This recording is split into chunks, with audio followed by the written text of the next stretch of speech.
Well, here we are, chapter 13. Can't believe it. We've come a long ways in 13 weeks. So this chapter is about creating, how to create best friends, or best relationships rather in your life. When I first, and you probably heard this in the past chapters, I'm like, this isn't relatable to me, but actually, as I reflected on this a little bit more, it is very relatable. Uh, so it's funny how our brains work sometimes. I find it very fascinating. So hang in there with me. Um, I actually moved into this house a year ago in 2 months. So I am in a new town, basically a new community, about an hour away from where I was for about 6 years. And most of my life I lived in Alaska. So and now I live in Washington State, for those of you that aren't super connected to me and watching this for the first time. So I am in a space that's very similar to Mel, what she's going through. And when I read this chapter again today, reread it, actually re-listened to it. I went out and did some yard work, slapped on the headphones, re-listened to it before I jotted down these notes. It inspired me. When I came back inside, I jumped into a Facebook community that's really close to here. There's two of them, in fact, that I'm in. They're very small groups. There's not a lot of people into them, but it inspired me to post in both groups. I'm like, whatever, I'm going to put myself out there. Mel really inspired me, her voice and what she talked about her husband and her daughter. I was like, you know what, I'm just going to do this. So it sparked in me to post in two communities. Are there any walking groups in this area? I'm not opposed to starting one, creating one, whatever. I loved her talking about walking around in her community. I was like, I could do that too. And then again, I reflected over this past week, and there's a woman, I don't have mail delivered to my house because we're in a community that it's just complicated. Let's just put it that way. So my husband and I have a post office box, basically. It's not USPS, it's a different thing. It's a privately owned place that our mail gets delivered. And there's this gal that's been working there most of the time that we've been there, and she's amazing. She's incredible. I love her energy. I love her excitement. And I bravely said something to her this week because it feels like she always goes above and beyond. And I said, you know what, we should hang out sometime. And that's all I said. It was like, I felt the urge to say that. And I felt like it was dropping a seed that may or may not do anything, right? I just wanted to be vulnerable and put it out there, kind of like what Mel talked about as taking the first step. So funny when I first saw the chapter and I reflected on what I remembered in the chapter. And of course, this is several chapters around this one is all about friendships and stuff. And I'm like, this is not relevant to me in my life, but it really is. I'm living proof of it. So stay tuned for how those two things turn out for me. I'll continue to share with you if that's of value. Hopefully it is. So anyways, I work with a lot of clients in the past and currently that have moved to new areas as well, similar to me, right? They completely uproot, change locations. We moved from Alaska to Washington because I was tired of all the extremes, so many extremes, always having to deal with earthquakes, the wintertime freeze ups. We've had two houses freeze up, major freeze ups, bad ones. Flooding. I've been evacuated from my home once from flooding, and the water came all the way around the home and luckily didn't go in the foundation.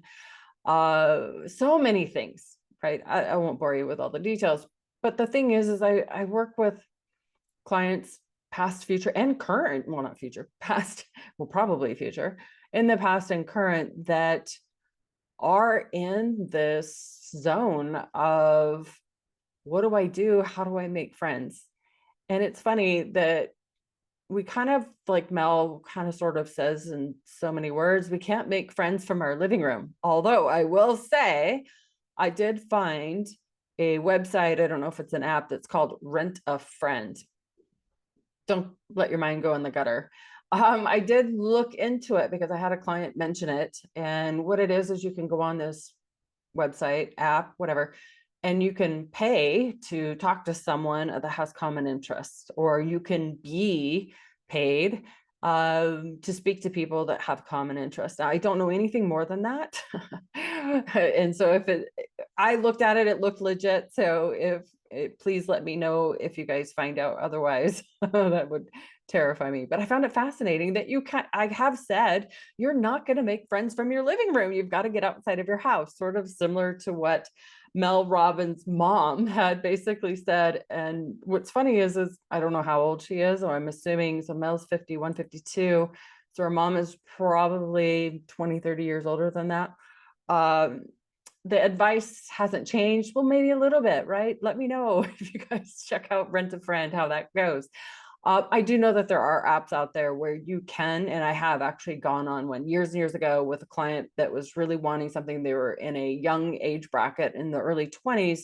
There is an app where you can match. It's almost like a dating app, but it's for making friends. And I don't think there's a cost to it. Perhaps there is once you get to a certain level. Like all things, seems like there's so many free things, and then they kind of get you, right? You got to unlock the premium version, you got to pay a fee. Anyways, but I know there's apps out there, and love it if you guys would comment under the video of things that you know of that is legit safe.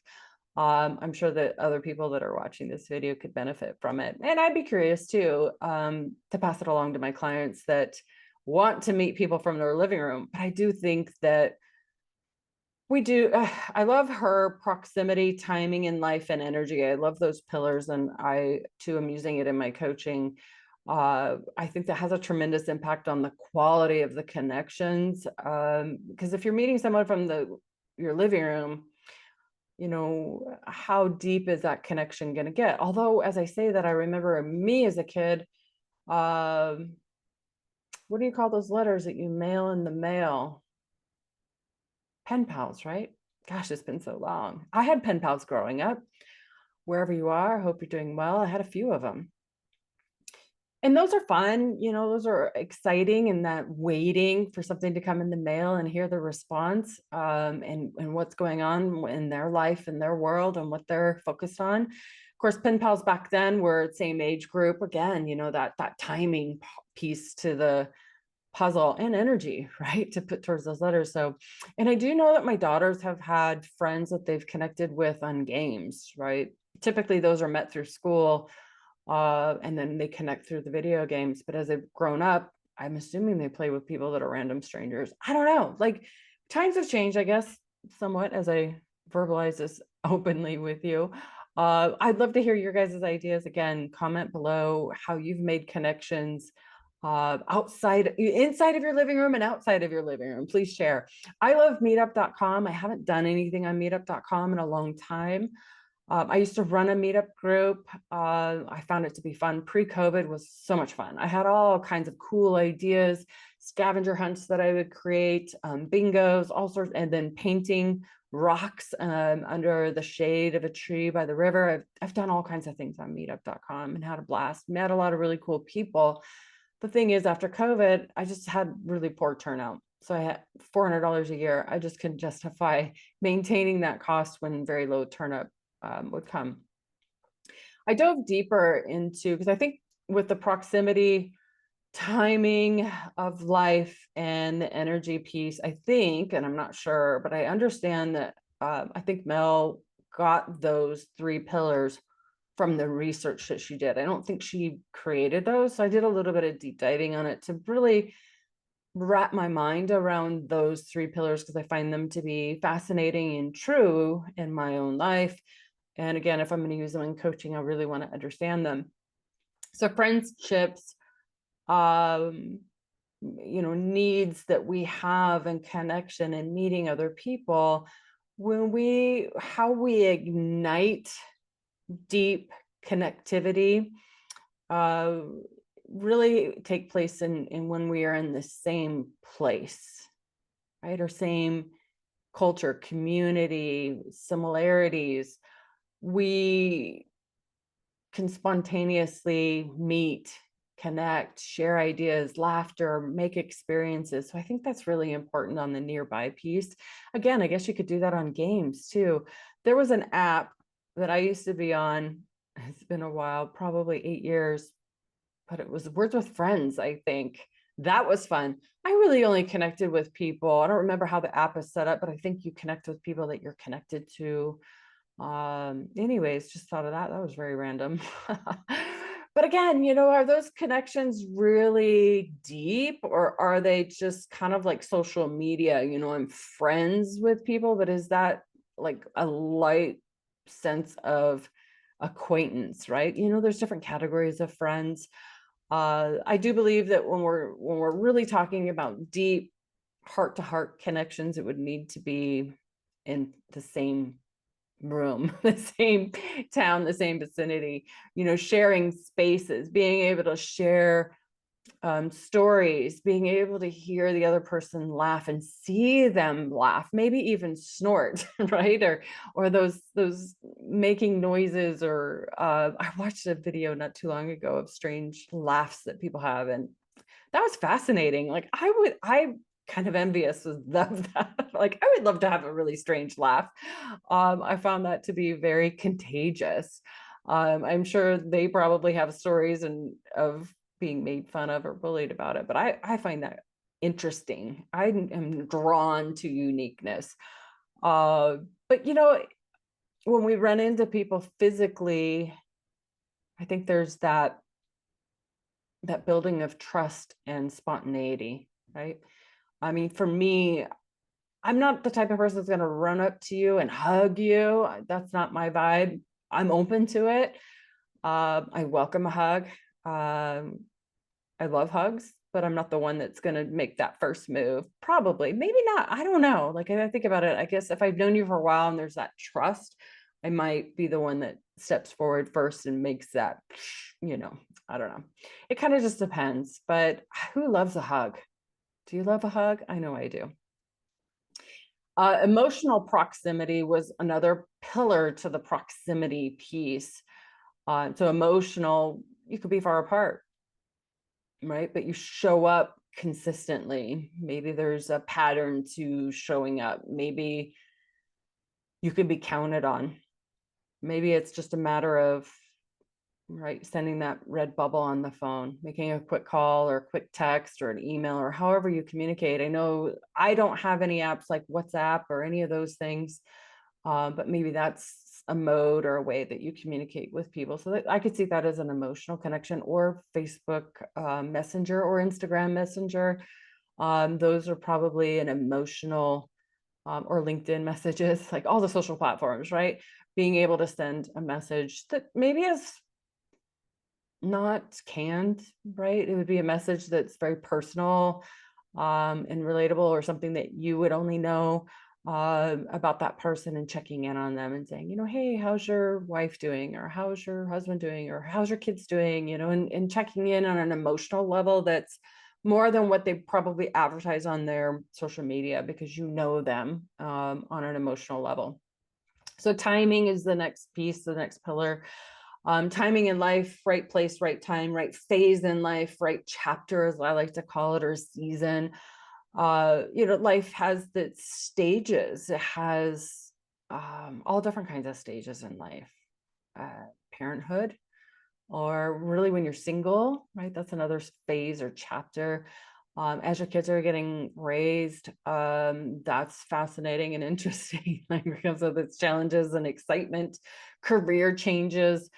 There's different stages in that as well. I know for me, going through the empty nest phase, that was wild. I thought I was prepared for it, and then realized when I was in the midst of it, that was super jarring.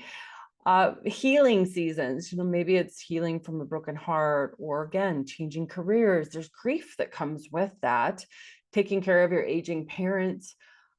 There's all kinds of phases that we go through. And when we're going through different stages, it's nice to have people that are around you that can relate to you, or provide that empathy or that shoulder and listen to you. Emotional availability, they make space and time for you. There are people that people are going to come and go in your life. People are going to get on and off the train, as I like to call it, right? Our life is like a train. Us We are the only one that's on the train from the start to the finish. And there are people that are going to get on your train and get off your train. There are going to be people that are going to ride on the train through many, many stops and different phases or chapters or seasons in your life. There are some people that are going to get on your train and you're going to kick them off and they're going to try to climb back on. There are ways that they may attempt to, and you might allow them back on and then you have to kick them back off. There's all kinds of things in different phases. And some people are going to fall off without you knowing, or they're going to fall off before it's too early, or too early in the ride on the train. And those are where the deep grief occurs. But I will say emotional availability and make space for you is really an amazing trait, personality, a value that a person would have. They value you and they find you to be important. They really want to spend time with you. They really want to share memories, create experiences, and be with you. And those emotionally available people are the people that we want to cherish and we want to hold on to. And we really want to pour into those people, because those are the rocks. Those are the people we want to keep and foster and build connection and relationships with. Friendship is less about fate and more about a fit. So timing determines whether a connection can truly take root. So again, this goes back in the timing in your life: right place, right time, right face, or right place, right time, right phase, right season, right chapter.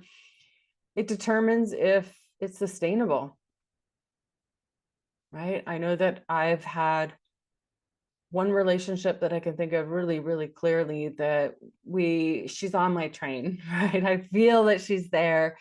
We have so many memories and secrets of each other from high school, and really great memories and great experiences. And she's just somebody that whenever I see her, which is very rare, we just pick up where we left off. She's amazing. She's incredible. She makes time and space and energy for me. And I deeply appreciate her so much. In fact, I'm going to message her after this. That just really hit the heart. But she does create time and space when it's available. We both have gone through a lot throughout different times in our lives.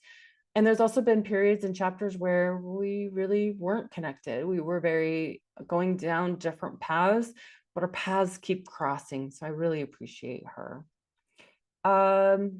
Energy, right? Energy, I think is really, for me, is really, really important when connecting and building, facilitating goodwill and a bond in a relationship. Those are really important for me. I'm not looking for perfection. In fact, I like the messy middle. I really love the messy middle. I love meeting people that are vulnerable and authentic and genuine and willing to share their struggles, willing to share, look, I'm really, really struggling with this, and here's some ideas and strategies I have to get through this, and really able to authentically stand on their 2 feet and share what they're contemplating, what they're willing to maybe experience or get through, or how they're going to cope and navigate it. I really enjoy relationships that are really open and trusting and curious. These are all really strong words. And actually, I think I have them in my notes further down. Energy is really important for me as far as mental, emotional, and physical energy, right? So mental energy, I would probably define that as having a healthy mindset, really being forward focused, problem solving focused, really open-minded and curious, right? When that energy is similar to what I feel like I possess, and it feels like we're kind of in the same space, and we can really create a lot of really good ideas, right? We can create a lot of really good ideas together because we're very open, we're very curious, we're very forward focused. Those things I feed off of.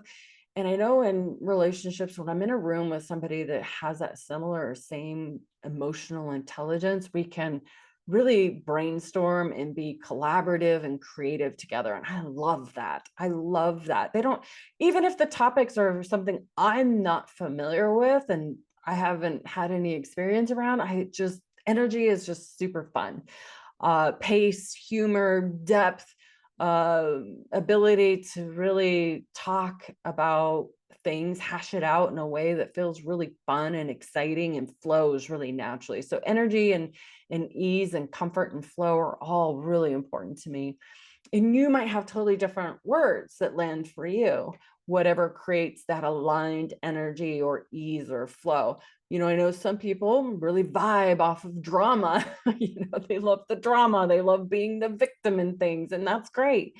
Whatever it is that you find that draws you in, it magnetizes you and excites you, that is really fun and feels good, right? So that's the type of people that I seek out, is the fun, excited, curious, adventurous type of people. And you're not going to find that, I don't know, from your living room, at least not me, right? I like people, again, are the physical. So the mental energy is, again, like that energy, how they think, how they're wired, what they're going through. Emotional energy would be people that are positive and moving forward, right? And again, your definition might be totally different. It might be polar opposite, and that's great. That's more power to you. As long as you know what these things are, it makes it easier to connect with people. It makes it easier to find your people, your tribe, or build a tribe, lead a tribe. And then physical health, right? So for me, it's about being physically fit, prioritizing that.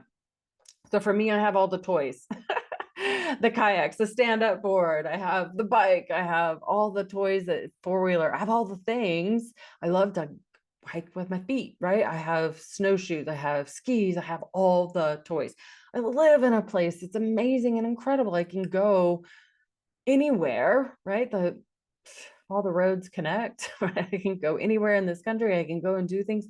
Fishing, I'm open-minded and curious and willing to do it all. So I really connect with people that are very adventurous and willing to get out there and do things. Now I have my limitations. I'm not a mountain climber. I'm not a big fan of heights, just a disclaimer there.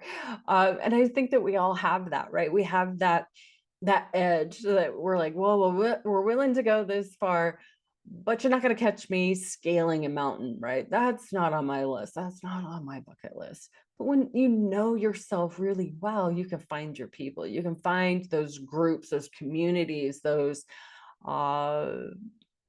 societies, cultures, whatever they are, right? The meetup groups, the gyms, all the different things where your people hang out. Where did they hang out? They're not, maybe it is in your living room, and maybe that is your space, and maybe you're like, no, Catherine, I can prove you wrong. I can build really close networks and friendships in my living room. Now, I will say that Mel's mom's advice says, and she passed it on down to Mel, and Mel's passing it on to her daughter, and Mel's passed it on to all of us in her book, which I really am grateful for and appreciative of. But you have to put yourself out there, right? Kind of like what I did today by putting myself out there into Facebook groups, and also putting myself out there by saying, hey, let's hang out sometime. To the gal at my postmaster box thing. I don't really know how to describe it. Anyways, you have to put yourself out there. I believe that's great advice, to build connections, to build friendships, to build networks, to build a business, if that's something that you're into, building a new career path, meeting new people after a breakup or a new job, or wanting to learn a new hobby, or just living, right? Wanting to connect with other people, share ideas, collaborate, learn new things, create new experiences, and build on your skills, your talents. You've got to put yourself out there. You've got to expand your circle and your reach. What's going on? What can I join? If you have leadership skills, how can you use those skills and talents that you've developed, you've honed in, to share them with other people? Teach other people on how to be a leader, how to lead in a group. What I will say about let them is, so we kind of pivoted a little bit in this chapter. We moved from let them to let me. So to be reflective for just a moment on the let them, which she really didn't talk a lot about in this chapter, which is great. It's fine. But when we are putting ourselves out there might be some periods of time that we need to incorporate that, right? So if we are connecting with new people, new communities, we're reaching out, we're putting ourselves out there, and somebody's ghosting you, right? We have to let them, right? When we create meaning out of that ghosting, whether that be on social media or a text or an email or however you've been communicating with this person, if they don't support you, if they don't reciprocate whatever you're putting out there, that's okay. Let them, right? If they start to act shady or squirrely, let them, right? That's their energy. That's how they operate. That's what they're doing. That's fine. We don't know why. We don't have the answers. And they may just not have the energy this week, this month, this year, and that's okay. Right? No hard feelings. We're moving on. Get back out there, and whatever works for you in connecting, meeting new people, do it. The let me is a big influence in this chapter. So it's the flip side of her freedom theory, right? So it's all about emotional freedom, in my opinion. That's what this book is all about. So once you let them do whatever they're going to do, make peace, accept what is, you put a red bubble out there on their phone and you've let go, right? Made peace with it.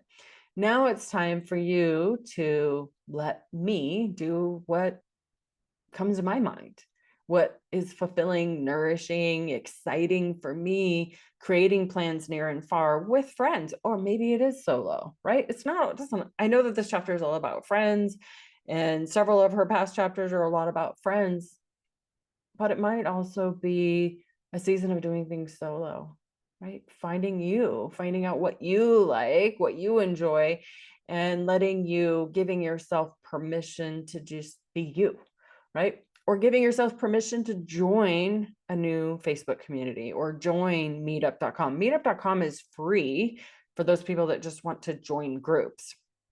Be sure to read all the group rules. There are so many complicated rules out there. I say free now that I realize there are groups that are paid in there. And I understand why they have paid groups. It's a barrier. Really trying to make sure that the groups that they create, here's my perspective. Mine was always free. My perspective is they're wanting to protect and guard the culture of the group. And I get it. That makes sense. And also probably to recoup some of the cost of running the group, right? The fee of running the group is about $400 a year, plus. And, there's other things, right? There's other costs, there's other time invested in managing and creating events and groups and stuff. Trust me, it's a lot of work. So if you want to lead a meetup group, just be aware, there's a lot to it. And so, but anyways, put yourself out there, look for ways so we got the meetup group, we got apps. Again, you guys are going to be really cool, and mention other apps down below that you find useful and legit and safe. Just want to say that. But put yourself out there, right? Look for ways to network, meet new people. And I would also say the let me would be protecting your peace, your mental, emotional, and physical peace. Being open and willing to let go of things that don't bring you peace, right? Again, knowing and understanding where your feelings come from. Your feelings don't come from outside in. Your feelings come from inside out. The more you get to understand yourself and understand how your feelings are generated and created and what you do and don't like, you'll understand what that means. Okay, so we have an option. We have an ability to join groups and then leave. Right? I could think of multiple groups, organizations, and associations that I've joined over my lifetime. And I felt like there was a tipping point where it no longer was feeding me, right? In a way that I was no longer learning, no longer growing. It was the culture maybe shifted or changed. Maybe the leadership changed or things just shifted, just like my meetup group. I was the leader in that, but something changed, something shifted after COVID. I don't know. It's the only thing that I could find that was different. People were not showing up anymore, and that's fine, right? Maybe it was just time, right? I ran that group, I think maybe 4 years, and it was really a lot of fun. Met a lot of really cool people, all kinds of people. It was really awesome. People that were visiting the Spokane area would jump into the meetup group and just go on walks and cool things with me. So it was really a lot of fun. But it's also let me show up fully as me, genuine, authentic, who I am. Love me, like me, don't like me. That's not on me, that's on you. But being who you are, showing up as the version of you that you want to connect with other people, right? You don't want to wear a mask when meeting new people, because what ends up happening is it's not sustainable to fake it and wear a mask over months or years. You want to be able to introduce yourself as you and be authentically you. Being real, genuine, people will connect with that or not, and that's okay. They're not your people. So it's going to be also letting me want what I want, right? Being clear on what it is that I like, what it is I don't like. Do I like ice cream? What kind of ice cream do I like? What flavor do I like? What locations do I like? And what have I tried or what have I not tried? And what am I open to? What am I not open to? And it's so funny as I talk about ice cream.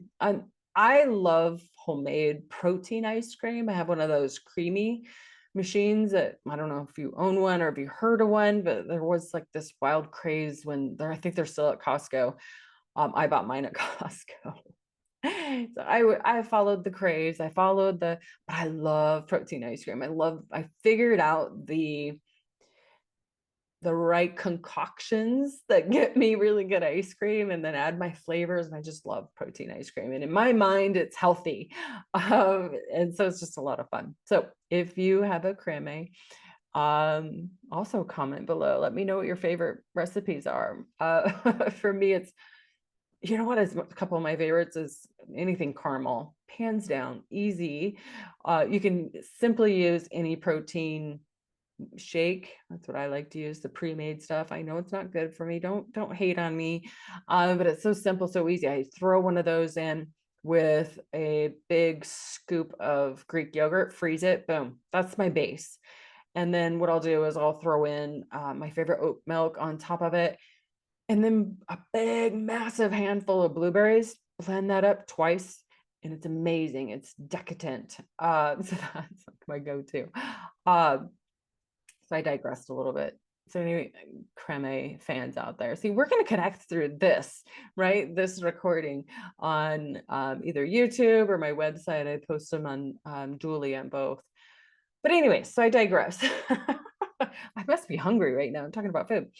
But knowing what we want is really important, right? We can connect with other people, as I might possibly do on this recording, through a means of knowing what we want, what we like, what we appreciate, what we find enjoyable, right? We can connect on these levels. And what I know to be true with friends that I have is we don't connect on everything, and that's cool, right? I love having maybe 1 or 2 or 3 or 12 threads of common interest, and then other things that aren't, because that's wildly fascinating to me. What is it that you like about, I don't know, boxing, or there's a big thing here. It's Frisbee golf, like fascinating to me. Like I'll see in businesses around this area where they have 1 or 2 stations of that. So I think, here's my guess, is when they're on lunch break or some sort of break, they're out there practicing, I guess. I mean, I don't know. If it's fascinating to me. I grew up in Alaska, so that was not a thing up there. But how do you know what you like? Share those common interests, share those goals, share those things openly where you can connect with other people, meet other people, share how to be a good outdoor Frisbee golf player, I guess, with other people. Share it, be open about it. How did you learn to be good at pool or whatever it is that you're really good at? I love to grow. I love to learn. I love to stretch myself. I love a variety of hobbies. I have many different interests and talents and skills and life experience that I love to share through stories and playing games. We have pretty much, I was about to say every board game possible, but I don't know that to be true, because there are a lot of board games out there that I know I don't have. But I love board games and card games and different things that really involve no technology. So it's a lot of fun there. But so growth, I think, is a really big connector for me, and it may not be for you, but when you know what it is that you like, you can share that with other people and connect on those levels. What I think really also creates a healthy dynamic or ability to connect with another person is the ability to feel all the feelings, all the spectrum of feelings, and being able to articulate how you feel. There's a lot of feeling words out there on the internet now that are used that are very confusing, like anxiety, stress.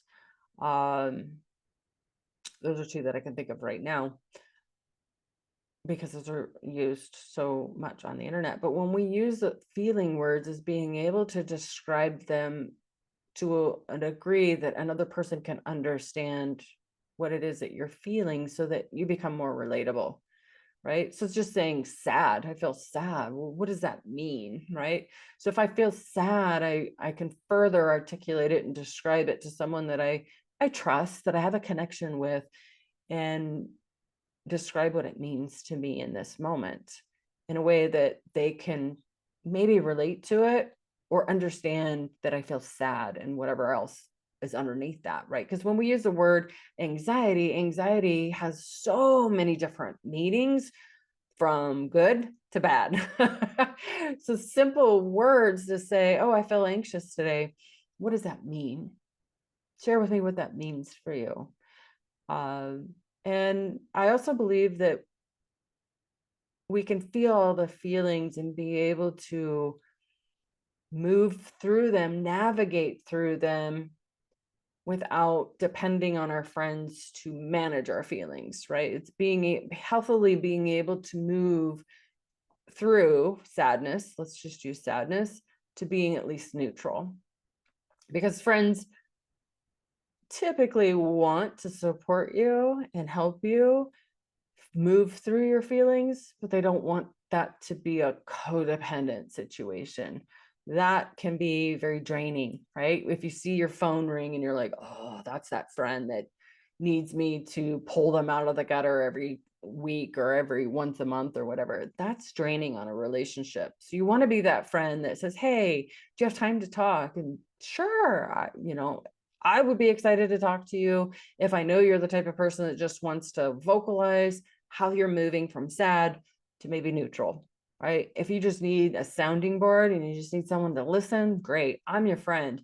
I'm not going to be the friend that's going to want you to call me every 6 days or 4 days and go, I'm really sad, I'm really depressed, I'm really anxious, I'm really worried, I'm really having all these negative feelings and wanting to get pity. I don't know anybody that likes that. Right? Think about it in this respect. Again, looking at the phone, is your friends going to dread seeing your name popping up on the screen? Or are they going to be excited and really want to answer the call? Certainly we're all going to have seasons, right? We're all going to have seasons and difficult times, but we're all going to want to be around people that are appreciative and grateful for life, right? Excited and eager to create memories near and far. We're going to want to answer the phone. We're going to be excited to see your name pop up on the phone when you're living a life that's exciting, fun, and inspiring. What's new? What is your new adventure? What is it that we're going to experience this summer together? What parties or events are we going to go to? What hiking trips are you excited to go on? And can I go with you? I want that type of friend that has all the flavors of emotions and is able to, when they are in a low spot, to be able to navigate up, at least to neutral, right? So that creates the harmony in a relationship.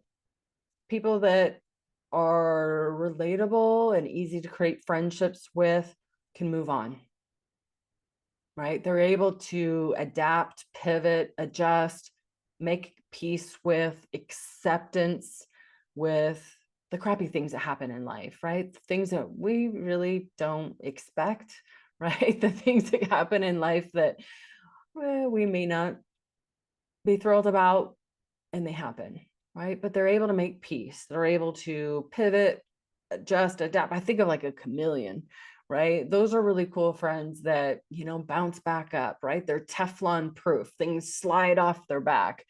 I think of a duck too, the water just flings right off of their back. It sucks that that happened to them, but they're able to pop back up, and they're able to, they were able to pop back up out of the water when the least expected things happen. So these things I work with my clients on, right? Becoming more adaptable, becoming more at peace with what happens, right? Being able to experience the highs and lows in life with peace, with adaptability, with making shifts and changes, and being willing to accept whatever is. And those are the people that really are fun to be around, that are able to go, it is what it is, and able to move forward in a way that is inspiring, right? The people that I connect with probably the most, the greatest, have been through the thick of it, that have had a life of highs and lows, that have the grit, the tenacity to go, you know what, that was a really tough time in my life, but I'm a fighter. I'm strong. And probably the reason why is because I've been through those phases in my life. I know that 2005 was a really rough year for me. That was a real rough year. But what's amazing about it was when I was at my lowest in that year, I felt such freedom. I felt such amazing freedom. I really had a big comeback, and that is a big part of my story, right? That's not a real big part of my coaching story, but if I really wanted to go back, it probably is, because I won't share it here, but I really was at a pretty big low. I was at a different low at the beginning of my coaching journey, if you will, my self-improvement story. But I don't want to go into that today on this video, and that's okay. Those of you know, those of you that don't know, I'll share that on another day. So the let me is probably where a big part of your inner power lies. So it's not just let them, which is releasing them, but it's reclaiming who you are, letting me stand in my power, letting me self-regulate my emotions. It's letting me to take ownership of how I want to feel. It's figuring out who I am, what I like, what I enjoy, what I want to try out, what I want to learn, how I want to grow, how I want to adapt, what's interesting and fascinating to me, and what I want to share with the world, how I want to serve and give back. So this is shifting from maybe operating from a reactive place, right? What I like to call the emotional roller coaster, which 99% of the clients that first sign up with me are on the emotional roller coaster. They're reacting to life. They're reacting to their emotions. They're going, oh, today I feel sad, and I'm running with it, right? I'm going to go with it because I'm validating my feelings, and everything around me is enforcing that I'm sad, and I'm just a sad person. That's riding the emotional roller coaster, where when we let me, we stand in our power, we go, you know what? A lot of crappy things have happened to me lately. Sure, I feel a little bit sad, but I feel also empowered and strong, and have the grit and tenacity that I'm going to bounce right back up. I'm going to take back my power. I'm going to live how I want to live today. I'm going to feel how I want to feel. And I'm going to take today as an opportunity to lift myself up, So how I want to feel today is I want to feel strong, empowered, capable. I want to feel at peace. I want to feel calm. I'm going to take a step forward today and I'm going to do something outside of my comfort zone. I'm going to put myself out there, right? That's standing in your power. That's leading your life. That's getting off of the emotional roller coaster and saying, you know what, brain, I hear you. You want to feel sad today? That's great. Thank you for that. Today, I'm going to choose how I want to feel.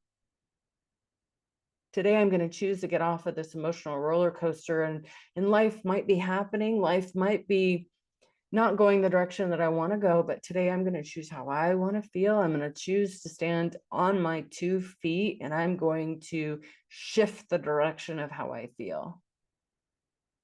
I'm going to do today, I'm going to spend the time and energy and effort that I have today to make my life easier, better, whatever, right? I'm going to double down on my emotional, physical, and mental health, whatever that looks like, right? It might be just simply going outside and drinking tea, right? Doing something that enlivens you, being the person that you want to be.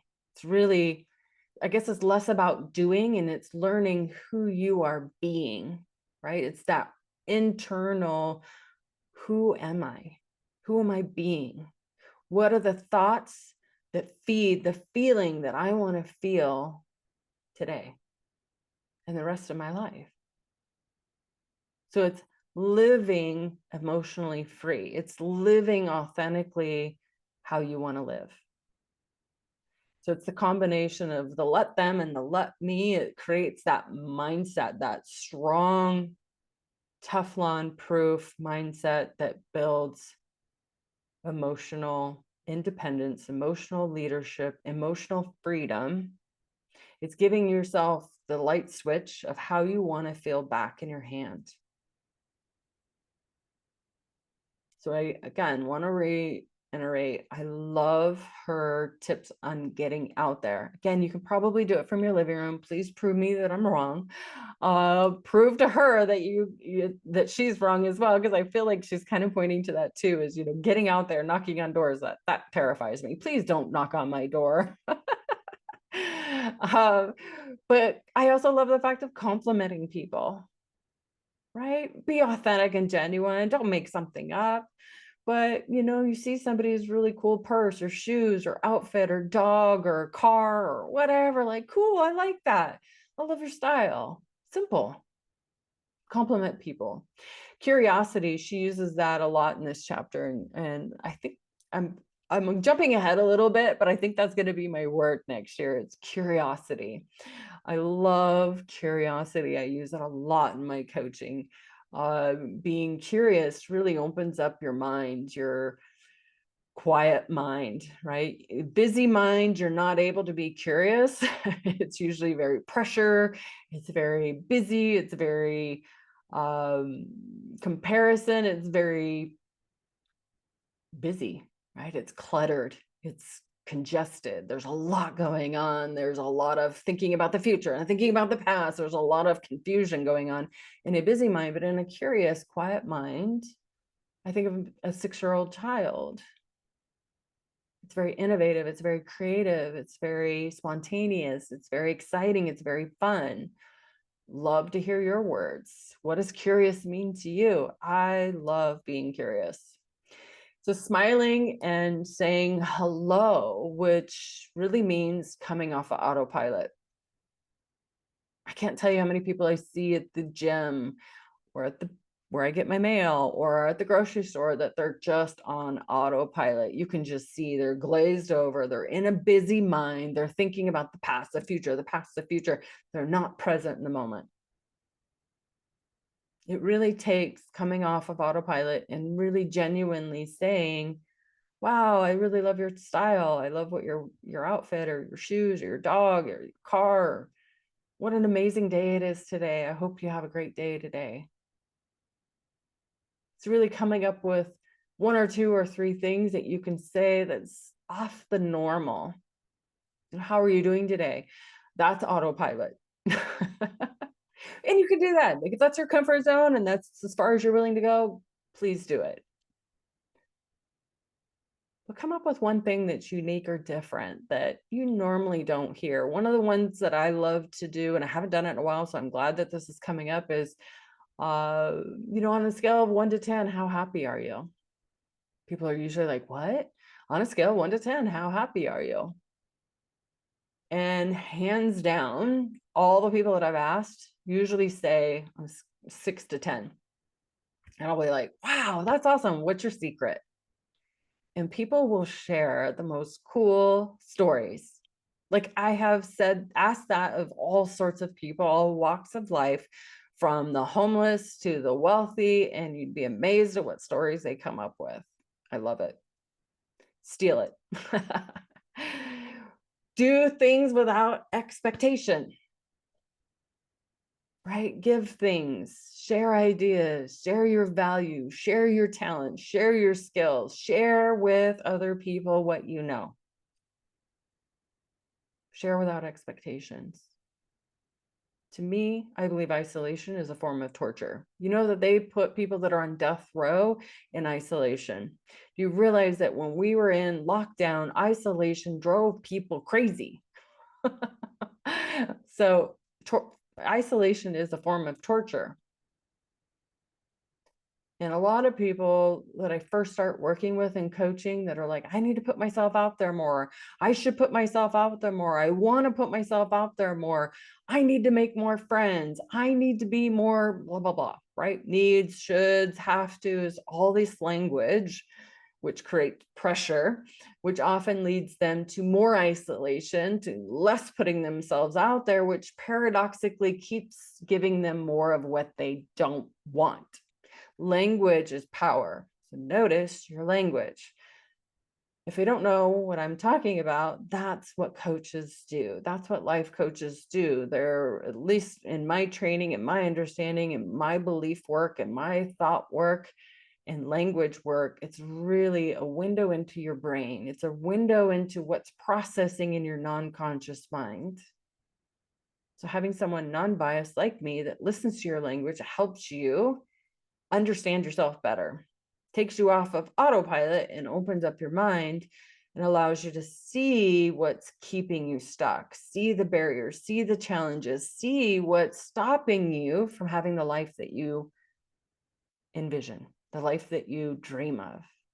Oftentimes, you have blind spots. Oftentimes, there's things that you're saying, thinking, and believing that's stopping you from having the life that you want. It really takes someone like me, not your friends, not your family, because they're going to tiptoe around the obvious, where I'm going to tell you where your blind spots are.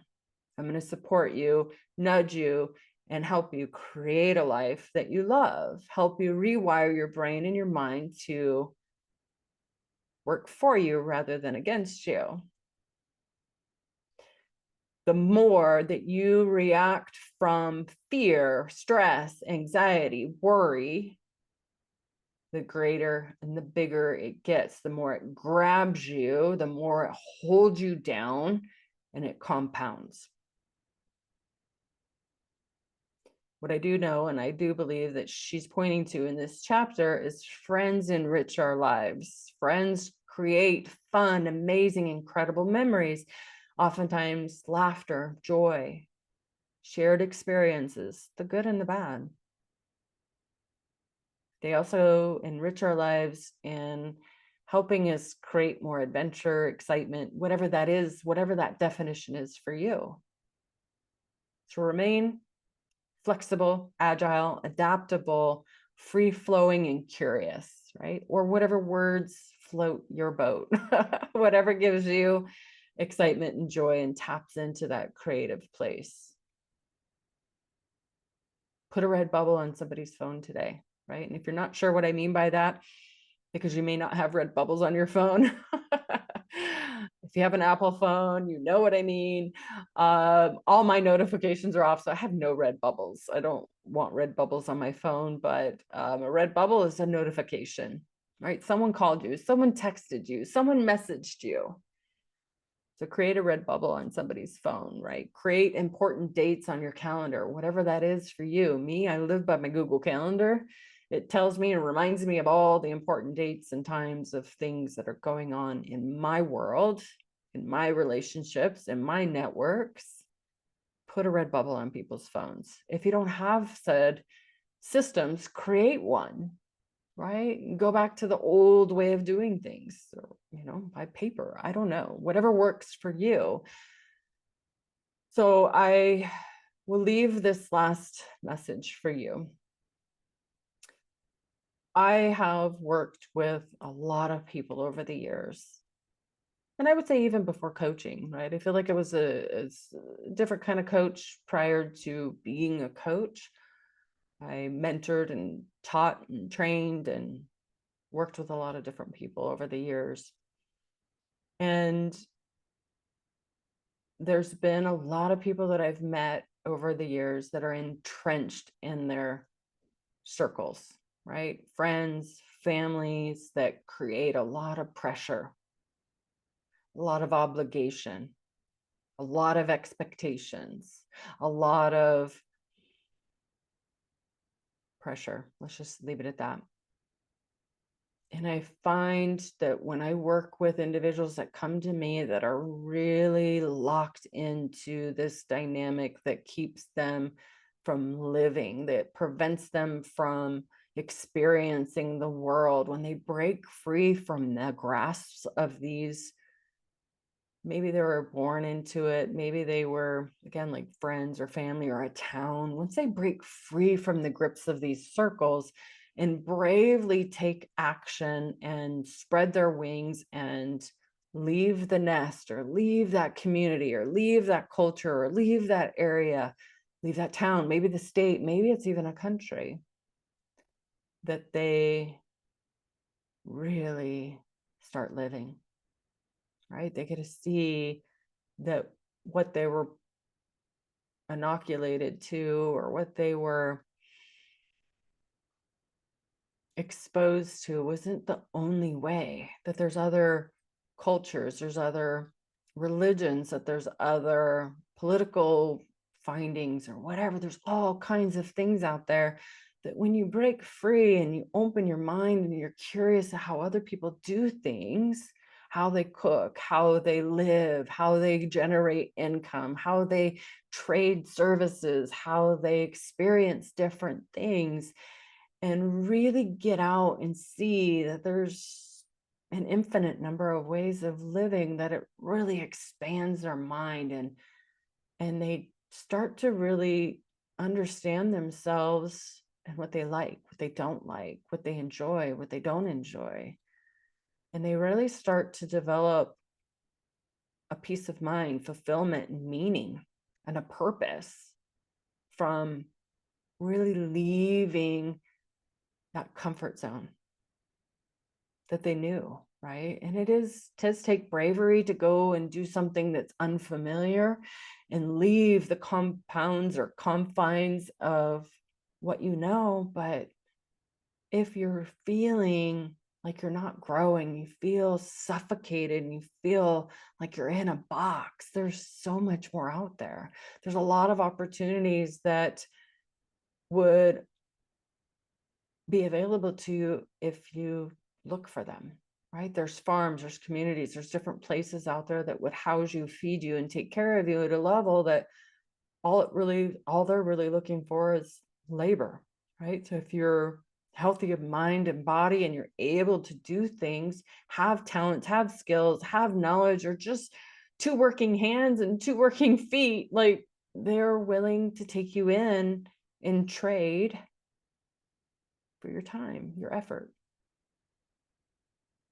So there's a lot out there if you're open to it.